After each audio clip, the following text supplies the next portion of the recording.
O rádio crepitou com estática às 3h47, horário do leste do Afeganistão. O que deveria ter sido uma comunicação rotineira entre bases operacionais avançadas havia ficado em silêncio por 17 minutos.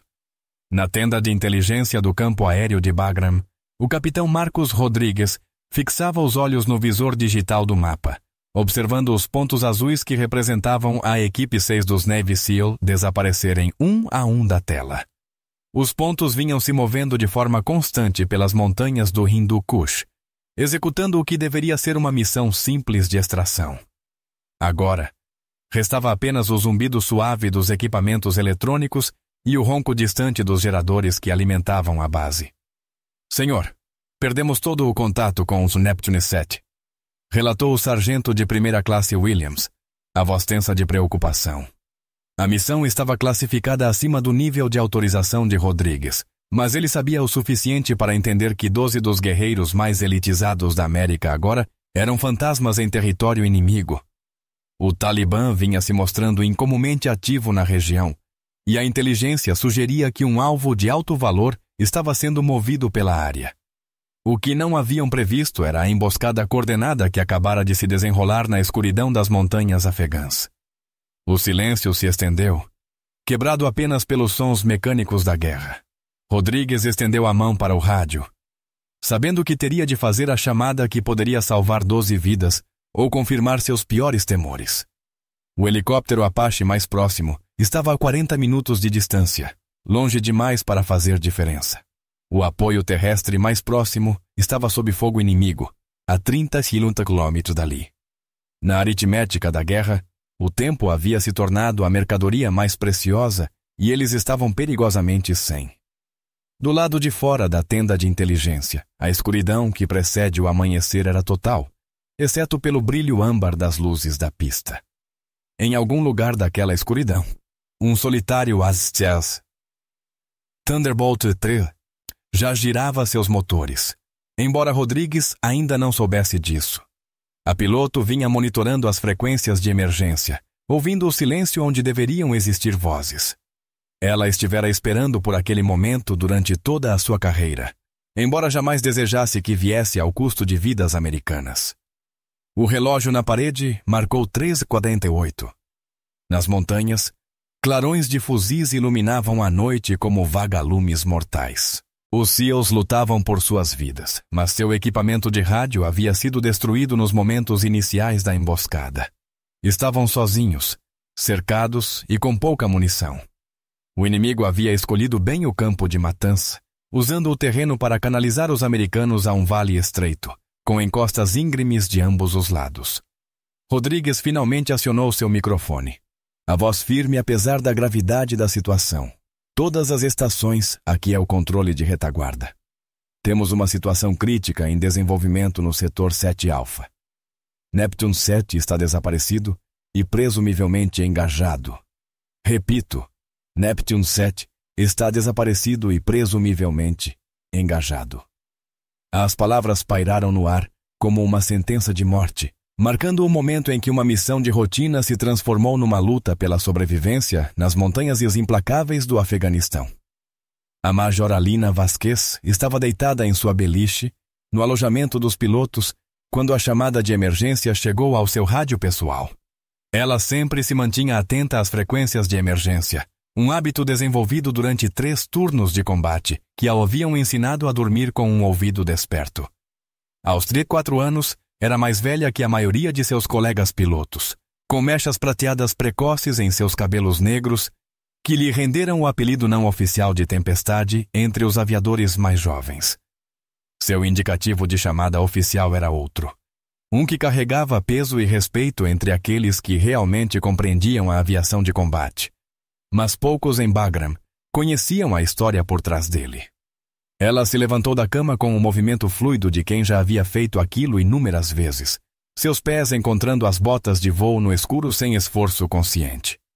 Enquanto outros pilotos tateavam por interruptores de luz e lutavam contra a névoa do sono, Vasquez já percorria mentalmente sua lista de checagem pré-voo. Seu ADN Thunderbolt 3, número de cauda 70684, Estava estacionado no quarto abrigamento à esquerda, abastecido e armado conforme os procedimentos operacionais padrão. A aeronave vinha sendo sua companheira constante nos últimos 8 meses, e ela conhecia suas capacidades e limitações melhor do que a si mesma. O briefing de inteligência havia sido escasso quando ela chegou à sala de prontidão do esquadrão 15 minutos depois. 12 Navy SEALs estavam desaparecidos nas montanhas. Última posição conhecida a aproximadamente 60 milhas náuticas a nordeste de Bagram. O terreno era hostil, o clima marginal, e a atividade inimiga na área estava confirmada, mas não quantificada. Era o tipo de missão que exigia decisões em frações de segundo e a capacidade de operar de forma independente em espaço aéreo contestado. Storm, tem certeza de que quer assumir essa sozinha? Perguntou o tenente-coronel Hayes, comandante do esquadrão. Era um bom oficial, mas como muitos em posições de liderança, às vezes esquecia que seus pilotos eram profissionais que haviam se voluntariado exatamente para esse tipo de missão. Vasquez já começava a vestir seu equipamento de voo, o peso familiar de seu colete de sobrevivência acomodando-se em seus ombros como um velho amigo. Aqueles seus não escolheram entrar sozinhos, coronel, respondeu, ajustando sua bolsa de capacete no ombro.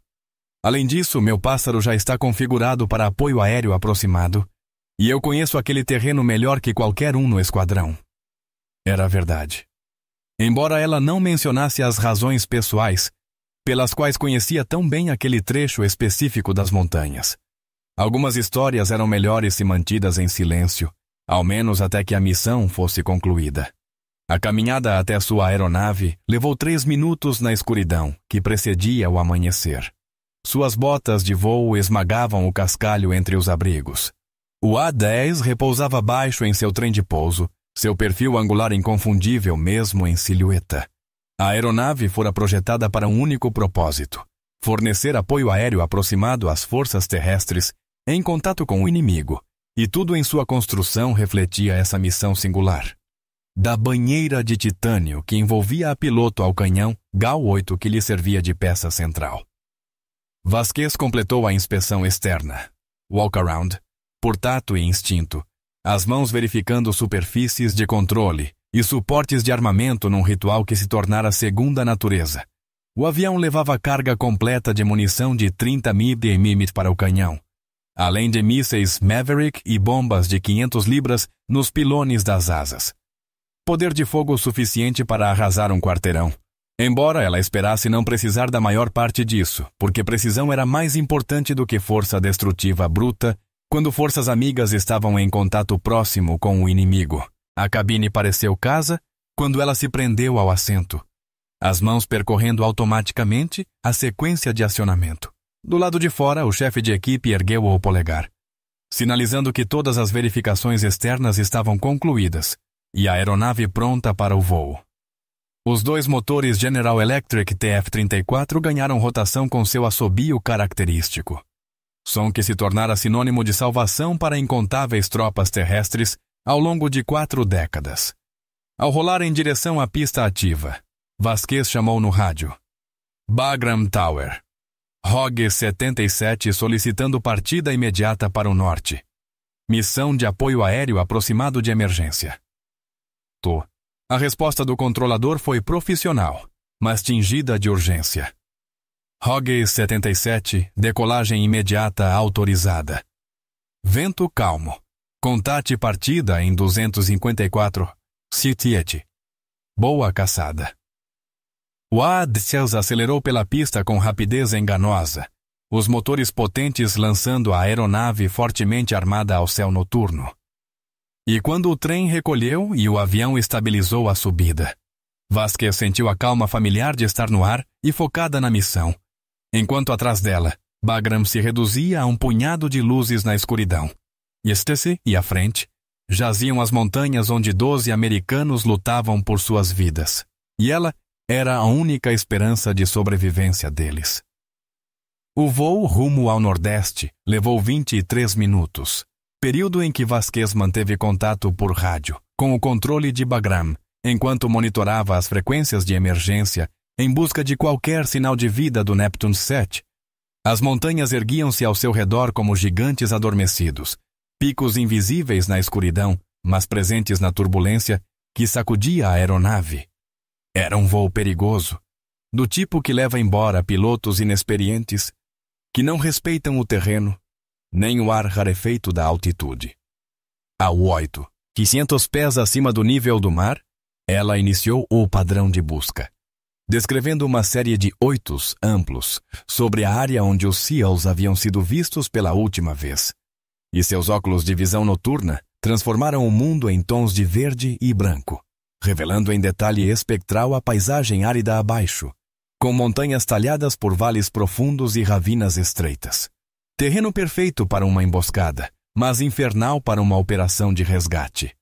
Qualquer estação, aqui é HOGS 77 na frequência de guarda. Transmitiu, usando o canal internacional de emergência, monitorado por todos os rádios militares. Neptune 7, se estiverem recebendo, respondam em qualquer frequência. O silêncio que veio de volta foi ensurdecedor, rompido apenas pelo zumbido constante dos motores e por ocasionais estalos de estática, até que ela viu um lampejo breve de luz num vale estreito. Desapareceu quase antes que seu cérebro processasse. Clarão de boca de arma, definitivamente clarão de boca. E ela guinou o A-10 com força à direita, alinhando o nariz com o vale. Ali, a cerca de 3 quilômetros à frente, desenhava-se o padrão inconfundível de um tiroteio em andamento, com os clarões brancos das armas americanas facilmente distinguíveis dos laranja-amarelados de AK-47 RPGs. Controle Bagram. Aqui HOGS 77. Com contato com forças terrestres no setor 7 Alpha Niner, relatou a voz firme apesar do pico de adrenalina. Observando o engajamento ativo, múltiplas posições hostis. Solicito coordenação imediata com Neptune 7, se possível. A resposta voltou negativa. Ainda não havia contato de rádio com a equipe SEAL, o que significava que ela teria de tomar sozinha as decisões táticas com base apenas no que podia observar do ar. O vale era uma armadilha mortal. Percebeu ela enquanto orbitava a 10.000 pés, bem acima do alcance efetivo da maioria das armas leves. Os SEALs estavam encurralados num amontoado de rochas na extremidade estreita, enquanto forças inimigas ocupavam as cotas mais altas em ambos os lados. Era uma emboscada clássica em L, concebida para canalizar os alvos a uma zona de extermínio onde poderiam ser destruídos com fogo concentrado. E a única saída era voltar pelo caminho por onde tinham vindo. Rota agora batida por pelo menos 2 posições de metralhadora. Vasquez desceu para 8, zendo pés para obter melhor identificação, forçando o envelope de segurança, mas precisando fixar as posições amigas antes de engajar. O pod de mira do A-10 lhe deu uma imagem térmica nítida do campo de batalha, mostrando as assinaturas de calor de homens travados em combate mortal.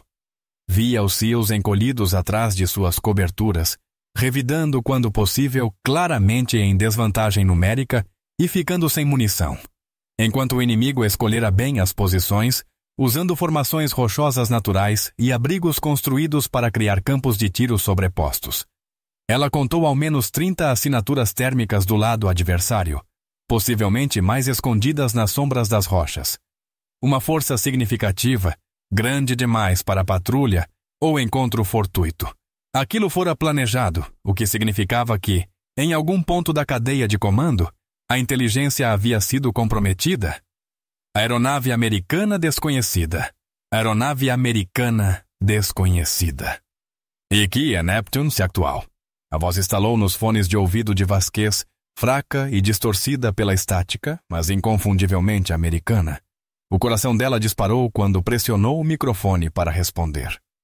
Os SEALs estavam vivos e tinham conseguido colocar pelo menos um rádio em funcionamento. Neptune CEP actual. Aqui é HOGS A-10 em órbita. Tenho a sua posição e estou pronta para fornecer apoio aéreo aproximado imediato. O alívio na voz do comandante dos SEALs era palpável, mesmo através do chiado. HOGS 77. IC Neptune 7. actual. Estamos sob fogo pesado de múltiplas posições. Referência de grade Papa Tango, 740 298. Temos feridos e estamos ficando sem munição. Solicitamos fogo imediato sobre as posições inimigas ao norte e a leste. As coordenadas batiam exatamente com o que Vasquez via em seus sistemas de mira, confirmando que era aquele o combate certo. Ela analisou a situação com o cálculo frio que a mantivera viva em 3 missões de combate. Os inimigos estavam muito próximos dos SEALs, dentro do alcance chamado Danger Close, que exigia precisão extrema para evitar fratricídio. Um único erro poderia transformar uma missão de resgate em tragédia, mas a inação significaria quase certamente a morte de todos os 12 americanos. A escolha era clara, ainda que a execução fosse difícil. Neptune 7. Atual. Atenção. Vou precisar que marquem sua posição com estroboscópios infravermelhos. Se tiverem, transmitiu. Farei passagens de leste a oeste, engajando primeiro as posições ao norte. Mantenham as cabeças abaixadas e confiem em mim para colocar os disparos onde devem estar. Pelo rádio, conseguia ouvir tiros ao fundo, o estalo distinto dos fuzis MQ Quítaro, misturando-se ao estampido mais grave das armas inimigas. Copiado ROG 77. Estrobos sendo acionados agora. Neptune. Marcado com 2 estroboscópios. E é a aproximadamente 50 metros de distância um do outro. Ela os avistou imediatamente pelos óculos de visão noturna. 2 pontos pequenos, mas nítidos de luz infravermelha que delimitavam o perímetro da posição SEAL. Tudo fora daquele perímetro era alvo legítimo, desde que ela mantivesse a precisão necessária para não atingir os próprios homens. O AA-10 fora projetado para exatamente esse tipo de cenário, mas isso não significava que fosse fácil. Vasquez mergulhou na primeira corrida de ataque, descendo de 8, SEAL pés em direção à posição de metralhadora, ao norte. A aeronave estremeceu ao atravessar o ar cada vez mais denso, a velocidade aumentando rapidamente com a soma da gravidade e da propulsão dos motores. A 6 pés nivelou e alinhou a mira do canhão com os clarões de disparo à frente. O GA-8 rugiu com seu som inconfundível. Um bramido mecânico que podia ser ouvido a quilômetros no ar rarefeito da montanha. Os projéteis de 30 mm urânio empobrecido traçaram linhas de destruição sobre a posição inimiga, a uma cadência de 4. 200 tiros por minuto, cada um com energia suficiente para perfurar veículos blindados.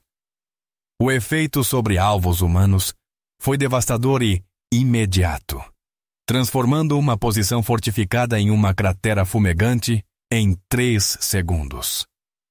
Ela puxou o manche com a força, sentindo as forças G esmagarem seu corpo contra o assento ejetável, enquanto o A-10 subia outra vez.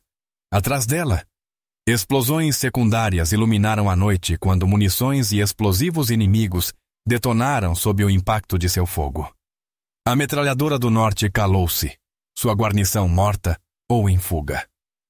1 a menos, pensou sombria, mas havia ainda múltiplas posições a eliminar.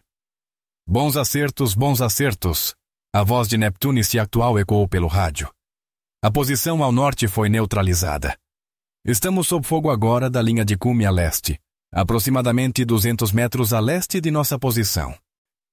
Vasquez localizou a nova ameaça em seu sistema de imagem térmica.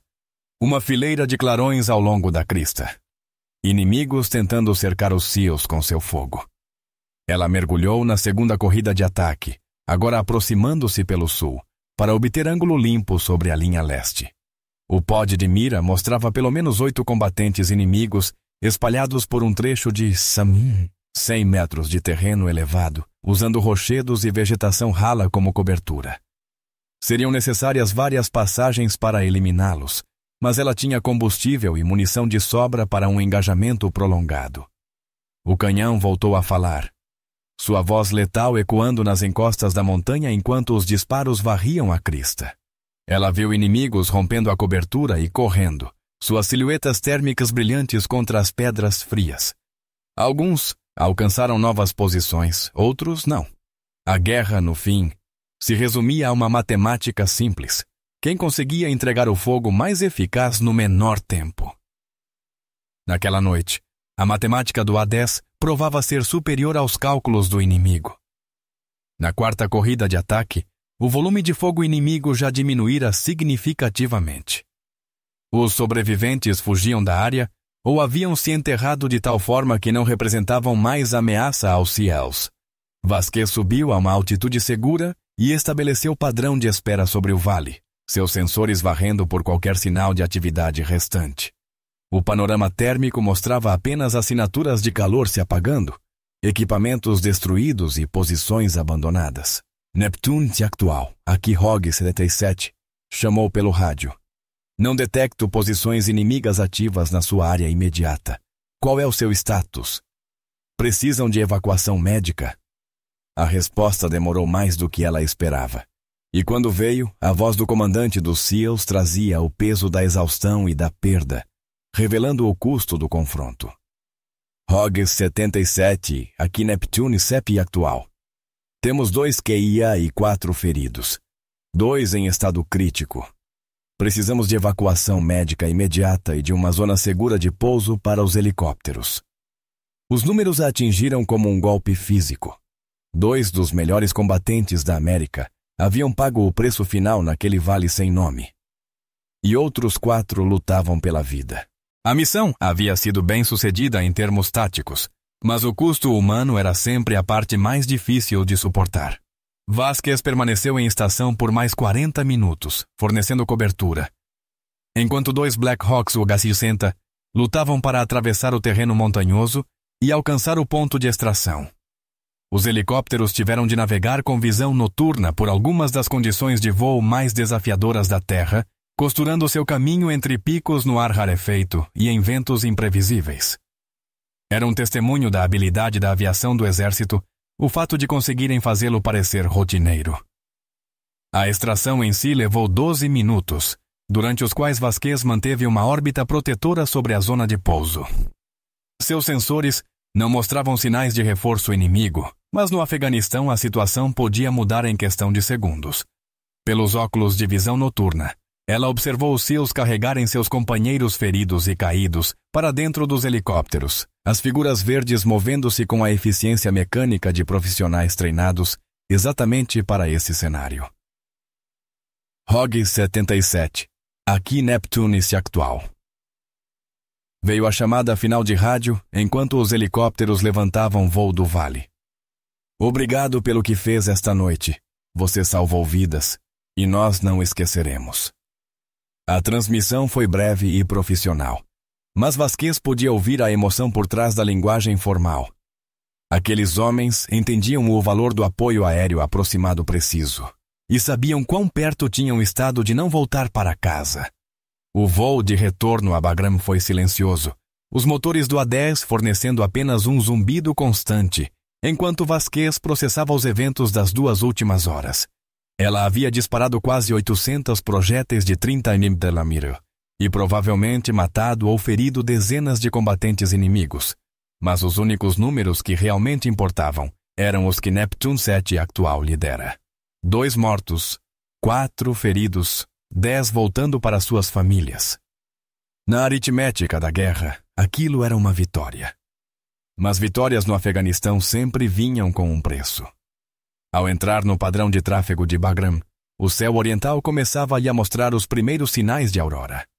A base parecia diferente daquela perspectiva, mais vulnerável de certo modo, uma pequena ilha de tecnologia e determinação americana em um oceano de território hostil. Ela havia decolado na escuridão para atender a um chamado desesperado de socorro, e agora retornava quando o sol começava a pintar as montanhas do Hindu Kush em tons de rosa e dourado. O pouso foi rotineiro, o contato com a pista marcado pelo característico impacto sólido. Ao taxiar de volta para a área de revetment, Vasquez pôde ver equipes de solo e pessoal de inteligência aguardando para o briefing. Eles queriam saber tudo. Munição gasta, baixas inimigas estimadas, situação das forças amigas e uma dúzia de outros detalhes que acabariam em relatórios oficiais e bancos de dados de lições aprendidas. Mas, primeiro, haveria o debriefing informal com seus companheiros de esquadrão, pilotos e chefes de equipe que entendiam exatamente o que ela tinha acabado de vivenciar. Eles se reuniriam em torno da aeronave à medida que a luz do dia crescia, ouvindo seu relato com o interesse profissional de quem poderia enfrentar situações semelhantes. Alguns fariam perguntas técnicas sobre desempenho do avião e eficácia das armas. Outros apenas acenariam com a cabeça e ofereceriam palavras discretas de reconhecimento. O tenente-coronel Hayes esperava junto à aeronave quando ela desligou os motores, a expressão misturando alívio com curiosidade profissional. "Como foi lá fora, Storm?" perguntou quando ela desceu da cabine, o equipamento de voo pesado de suor e adrenalina. O apelido soava diferente agora, menos casual e mais como reconhecimento de algo provado sob fogo. 12 americanos estão voltando para casa, coronel, respondeu tirando o capacete e passando os dedos pelo cabelo úmido de suor.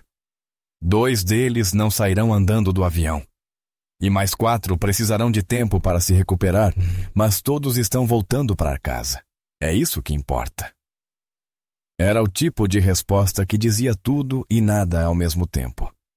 A fala de uma profissional que entendia que certos aspectos do combate eram melhores se permanecessem sem palavras. O debriefing formal durou 3 horas, durante as quais Vasquez forneceu relatos detalhados de suas decisões de mira, emprego de armas e observações sobre as táticas inimigas. Os oficiais de inteligência estavam particularmente interessados no tamanho e na aparente coordenação da força adversária, o que sugeria um nível de planejamento que ia além de um encontro casual. Alguém soubera que os SEALs estavam vindo, e alguém preparara uma emboscada desenhada para destruí-los. Quando as sessões oficiais finalmente terminaram, Vasquez encontrou-se caminhando sozinha pelo campo de aviação sob o sol brilhante do Afeganistão. A temperatura já subia rumo ao que seria mais um dia escaldante, e as montanhas que haviam parecido tão ameaçadoras na escuridão, agora pareciam quase serenas sob a luz clara da manhã. Era difícil acreditar que apenas algumas horas antes, aquelas mesmas montanhas haviam testemunhado uma luta de vida ou morte entre forças americanas e seus inimigos. Ela parou no pequeno jardim memorial próximo à capela da base, onde simples pedras marcavam os nomes de americanos que não tinham voltado para casa. O jardim estava silencioso naquela hora, lugar onde as pessoas vinham para lembrar e refletir. Em breve, 2 novos nomes seriam adicionados à lista crescente, mais 2 famílias receberiam bandeiras dobradas e a gratidão de uma nação que já se mostrava cansada da guerra. O som de passos aproximando-se a fez virar-se. O sargento de primeira classe Williams, o analista de inteligência que primeiro relatara a perda de contato com Neptune 7, caminhava em sua direção com 2 xícaras de café nas mãos. Ele era jovem, talvez 25 anos, com a expressão séria e sincera de alguém que levava muito a sério suas responsabilidades. O café era um gesto de respeito, de um profissional para outro. "Queria agradecer pelo que fez lá fora, Major", disse Williams, estendendo-lhe um dos copos. "Eu estava monitorando o progresso deles quando ficaram fora do ar. Por um momento, pensei que..." Não terminou a frase, mas não precisava. Todos em Bagram conheciam aquela sensação nauseante, quando forças americanas desapareciam nas montanhas. A consciência impotente de que bons homens estavam lutando e morrendo além do alcance de ajuda imediata. Vasquez aceitou o café com gratidão, envolvendo as mãos no copo quente apesar do calor crescente do dia. "Você fez o seu trabalho, sargento." Identificou o problema e deu o alarme. "Isso é o que salvou aqueles SEALs, não o que eu fiz. Eu apenas estava no lugar certo, na hora certa, com o avião certo." Era a típica modéstia militar, a resposta comum de profissionais experientes quando outros tentavam transformá-los em heróis. Mas Williams balançou a cabeça, a expressão séria. "Senhora, com todo respeito, eu monitoro operações aéreas há 18 meses. E nunca vi ninguém levar um A-10 para dentro de um terreno daqueles, à noite, sem apoio." e colocar munição tão perto das nossas forças. Isso não foi sorte nem timing. Foi habilidade e coragem. E todo mundo nesta base sabe disso. As palavras do jovem sargento carregavam o peso de uma admiração genuína, do tipo que valia mais do que qualquer condecoração oficial.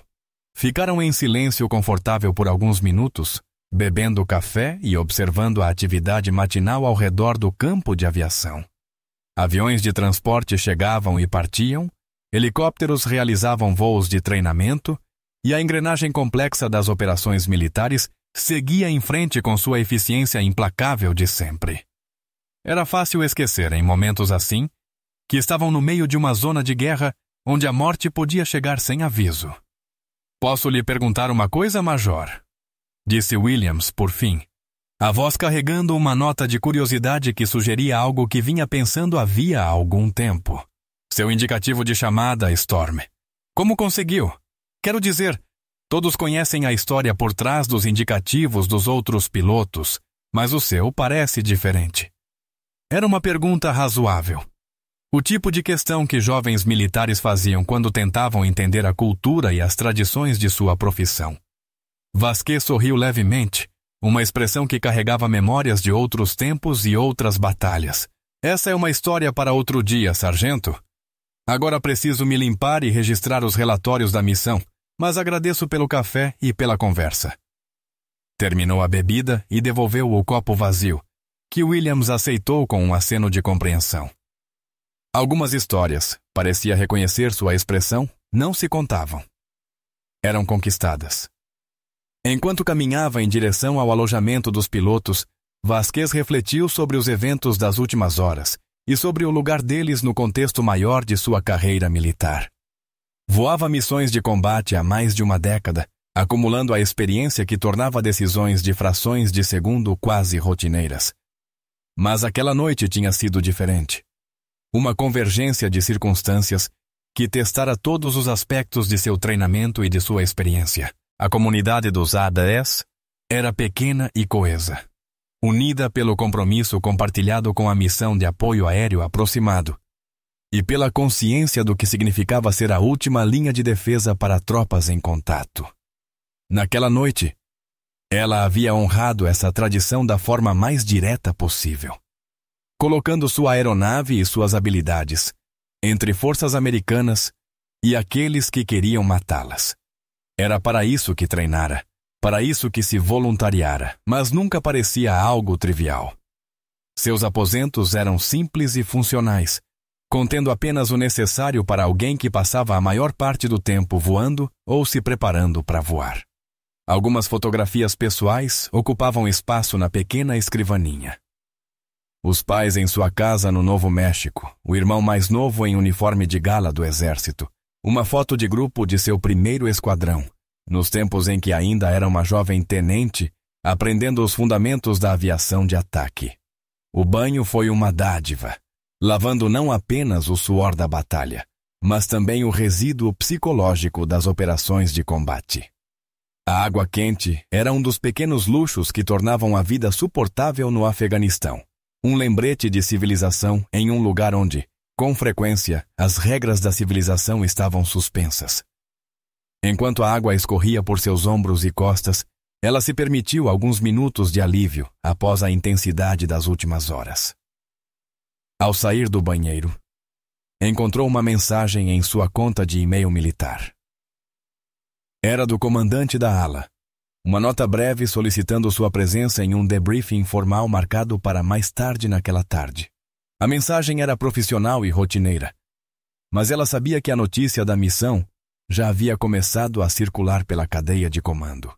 Missões de combate bem-sucedidas geravam papelada e atenção, e ela não apreciava nenhum dos dois. Mais interessante foi uma segunda mensagem, de um endereço que não reconheceu de imediato. O remetente se identificava apenas como Neptune 7 atual, e a linha de assunto dizia, obrigado. Abriu com curiosidade, imaginando o que o comandante dos SEALs teria a dizer após a experiência que compartilharam nas montanhas. A mensagem era breve e direta.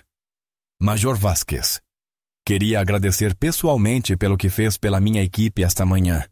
Suas ações salvaram vidas americanas e estamos todos em dívida com você. Se algum dia estiver na região de Virginia Beach após esta missão, a primeira rodada é por minha conta. Respeitosamente, Tenente-Comandante James Mitchell, SEAL Team 6. Assim terminava a mensagem, com a assinatura de e-mail militar de Mitchell, incluindo suas informações oficiais de contato e nível de credenciamento de segurança. Vasquez ficou olhando para a tela por vários minutos, processando as implicações. Era incomum que pessoal de operações especiais entrasse em contato com elementos de apoio aéreo após uma missão, não por falta de gratidão, mas porque a segurança operacional normalmente limitava esse tipo de comunicação. O fato de Mitchell ter dedicado tempo para enviar uma mensagem pessoal dizia muito sobre a intensidade do que haviam compartilhado naquelas montanhas escuras. Sua resposta foi igualmente breve. Comandante Mitchell, foi uma honra poder ajudar. É para isso que estamos aqui. Cuide de seus feridos e leve sua equipe em segurança para casa. Respeitosamente, Major Alina Vasquez. Ela hesitou antes de clicar em enviar e acrescentou um pós-escrito. Se algum dia estiver na base aérea de Nellis, a equipe de demonstração do A-10 sempre aprecia visitantes que entendem o verdadeiro significado do apoio aéreo aproximado. O debriefing da tarde foi mais detalhado do que a sessão da manhã, envolvendo representantes de múltiplas agências e comandos. Oficiais de inteligência queriam compreender a abordagem tática do inimigo e o aparente nível de preparação. Oficiais de operações precisavam avaliar a eficácia dos procedimentos atuais e identificar áreas para melhoria. O pessoal médico estava interessado nos padrões de baixas e na linha do tempo da evacuação. Vasquez respondeu a todas as perguntas com precisão profissional, limitando-se a fatos observáveis e evitando especular sobre implicações estratégicas. Descreveu suas decisões de tiro em termos clínicos, explicando como identificar posições inimigas e as diferenciar das forças amigas. Detalhou o gasto de munição e avaliou a eficácia de seu armamento contra os diferentes tipos de alvo que havia engajado. Mas a parte mais importante da sessão foi a discussão sobre lições aprendidas e melhorias táticas. O incidente revelara lacunas nos procedimentos de comunicação e destacara os desafios de conduzir operações em terreno que limitava os meios tradicionais de apoio. As capacidades únicas do A-10 haviam sido decisivas naquele cenário, mas não havia garantia de que situações semelhantes resultariam no mesmo desfecho. Major Vasquez, disse a Coronel Patrícia Santos, diretora de operações da ala, o que recomendaria para futuras missões desse tipo? Há mudanças de procedimento ou recursos adicionais que poderiam melhorar nossa capacidade de resposta? Era o tipo de pergunta que refletia o compromisso militar com a melhoria contínua, a ideia de que cada operação oferecia oportunidades de aprendizado e adaptação. Vasquez ponderou sua resposta, baseando-se tanto na experiência quanto na compreensão do ambiente tático e estratégico mais amplo. Senhora, acredito que o fator mais importante foi ter uma aeronave já configurada para apoio aéreo aproximado e uma piloto familiarizada com o terreno. O tempo de permanência do A-10 e suas armas de precisão me deram flexibilidade para avaliar a situação e engajar múltiplos alvos por um período prolongado. Mas o verdadeiro ponto-chave foi ter inteligência atualizada da área e entender as táticas prováveis do inimigo. A discussão continuou por mais 1 hora, cobrindo temas que iam da seleção de armamento a protocolos de comunicação. Uma análise detalhada que diferenciava organizações militares profissionais de forças amadoras, marcada pelo compromisso de compreender não apenas o que acontecera, mas por que acontecera e como situações semelhantes poderiam ser tratadas de forma mais eficaz no futuro. Quando o debriefing formal terminou, Vasquez atravessou a base sob o sol da tarde. As montanhas que haviam parecido ameaçadoras na escuridão agora pareciam quase pacíficas, os picos refletindo a luz dourada do entardecer. Era difícil reconciliar a beleza serena da paisagem com a violência que ocorrera ali poucas horas antes. Dirigiu-se ao centro de comunicações da base, onde havia combinado de fazer uma ligação para casa. Pela diferença de fuso horário, seria início da manhã no Novo México, mas sabia que seus pais gostariam de ouvi-la. Eles se preocupavam com suas missões, embora fossem orgulhosos demais e militares demais para dizer isso diretamente. Seu pai havia servido no Vietnã e compreendia as realidades da aviação de combate melhor do que a maioria dos pais civis. Elina Mija, como você está? A voz da mãe atravessou 8. 1000 quilômetros de cabos de fibra óptica e enlaces de satélite, trazendo consigo o calor e o conforto do lar. Vimos no noticiário que houve algum tipo de operação no Afeganistão. Estávamos preocupados com você. Os pais sempre se preocupavam, embora tentassem não demonstrar. Era o preço que famílias pagavam quando seus filhos serviam em zonas de risco. Estou bem, mãe. Apenas mais um dia no escritório. Era a mentira confortável que filhos diziam para poupar preocupações desnecessárias. E o pai? Como está com o jardim? Ainda brigando com os gafanhotos? A conversa deslizou para assuntos domésticos, as preocupações banais e preciosas da vida civil, vistas de sua perspectiva no Afeganistão. Depois que a ligação terminou, Vasquez caminhou até a linha de voo para verificar sua aeronave. A equipe de solo já havia completado a inspeção pós-voo e estava recarregando o canhão, substituindo o armamento gasto. Era manutenção rotineira. Mas ela sempre fazia questão de agradecer pessoalmente aos chefes de equipe e especialistas em armamento que mantinham seu avião pronto para combate. Como ela está, chefe? Perguntou ao sargento Miller, chefe de equipe responsável por sua aeronave. Miller era um veterano de 20 anos, com mãos capazes de diagnosticar problemas mecânicos apenas pelo toque. Conhecia o A-10 melhor do que a maioria das pessoas conhecia os próprios carros, e seu julgamento profissional valia mais do que qualquer sistema de diagnóstico computadorizado. Ela está sólida, Major, sem danos da missão e todos os sistemas checando normal. Teremos ela pronta para voar novamente amanhã de manhã, se precisar. O orgulho de Miller em seu trabalho era evidente tanto na voz quanto na condição impecável da aeronave. O A-10 talvez não fosse o mais novo ou sofisticado da Força Aérea, mas nas mãos de profissionais como Miller, era absolutamente confiável. Enquanto o sol se punha atrás das montanhas do Hindu Kush, tingindo o céu de tons de laranja e púrpura, Vasquez refletiu sobre a estranha convergência de circunstâncias que a havia trazido até aquele momento. 12 anos antes, era apenas uma segunda-tenente recém-comissionada, aprendendo a voar no treinamento de piloto básico. O caminho dali até aqui não fora nem reto nem previsível, marcado por designações que a levaram ao redor do mundo e por experiências que moldaram sua compreensão da aviação militar. O indicativo de chamada Storm fora conquistado durante sua primeira missão de combate no Iraque. As circunstâncias, porém, eram diferentes daquilo que a maioria das pessoas supunha. Não se devia às suas habilidades de voo ou à sua destreza tática, mas a algo mais pessoal e mais complicado.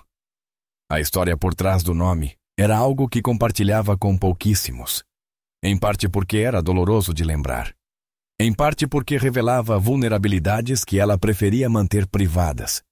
Mas, naquela noite, de pé na linha de voo do campo aéreo de Bagram, com as montanhas do Afeganistão erguendo-se ao seu redor como sentinelas antigas, ela se viu pensando naquela história e na conexão dela com a missão recém-concluída. O passado e o presente pareciam convergir de uma maneira que a fazia questionar se certas coisas simplesmente estavam destinadas a acontecer, se certas pessoas eram colocadas em certos lugares e momentos por razões que iam além da mera coincidência. O som de passos aproximando-se interrompeu sua reflexão. O tenente-coronel Reis caminhava em sua direção, a expressão séria, mas não hostil. "Storm tem 1 minuto?" perguntou, usando seu indicativo de chamada de um modo que sugeria uma conversa informal entre profissionais mais do que uma interação militar formal. "Queria falar com você sobre uma coisa." Caminharam juntos em direção ao prédio do esquadrão, passando pelas fileiras de A-10s que representavam a capacidade americana de apoio aéreo aproximado no Afeganistão. Cada aeronave tinha sua própria história e suas próprias memórias, acumuladas em décadas de serviço em conflitos pelo mundo. Algumas haviam sido construídas na Guerra Fria, quando sua missão principal era deter tanques soviéticos na Europa Central. Nenhum dos projetistas poderia imaginar que, 4 décadas após o primeiro voo, ainda estariam realizando missões de combate nas montanhas do Afeganistão. Recebi uma ligação do Pentágono esta tarde, disse Hayes ao chegarem ao seu escritório. Aparentemente, a notícia da missão desta manhã chegou a algumas pessoas bem graduadas. A conversa sobre uma condecoração, talvez algo significativo. Ele fez uma pausa, estudando a reação dela. Queria te avisar sobre o que pode estar vindo e ouvir seus pensamentos. Sei que prêmios e reconhecimento não são a prioridade de todos, especialmente quando vem ao custo de baixas americanas. Vasquez considerou suas palavras com cuidado. Condecorações militares eram coisas complicadas, representando tanto reconhecimento de competência profissional quanto declarações políticas sobre a importância de determinadas operações. Ela já havia recebido sua cota de medalhas ao longo dos anos, a maioria simples reconhecimentos de desempenho consistente, mas aquilo parecia diferente, mais significativo e ao mesmo tempo mais problemático. Coronel, agradeço o aviso, respondeu finalmente. Mas para ser sincera, eu...